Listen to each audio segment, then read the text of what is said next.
জিলিকিছে অসম সন্তান নতুন ৰেকৰ্ডৰ অংশীদাৰ হ'ল ৰিয়ান পৰাগ বিগত বৰ্ষসমূহৰ IPLত দুৰ্বল প্ৰদৰ্শনৰ পাছত এইবাৰ একেবাৰে ব্যতিক্ৰম ৰিয়ান পৰাগ চলিত বৰ্ষৰ IPLত দুৰ্দান্ত প্ৰদৰ্শনে সকলোৰে দৃষ্টি আকৰ্ষণ কৰিছে অসম সন্তান ৰিয়ান পৰাগে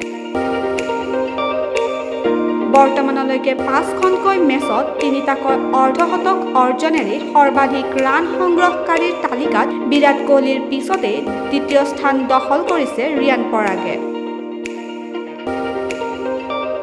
দিল্লী কেপিটেলছ মুম্বাই ইণ্ডিয়ানছ আৰু গুজৰাট টাইটান্সৰ বিৰুদ্ধে 3টাকৈ অৰ্ধশতক অৰ্জন কৰে অসম সন্তানগৰাকীয়ে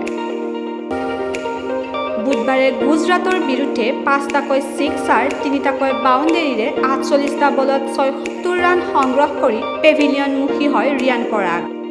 ৰিয়ান পৰাগৰ IPLৰ দুৰ্দান্ত প্ৰদৰ্শনৰ ওপৰত ভিত্তি কৰি আগন্তুক T20 বিশ্বকাপত ভাৰতীয় দলত স্থান পোৱাৰ সম্ভাৱনা বৃদ্ধি পাইছে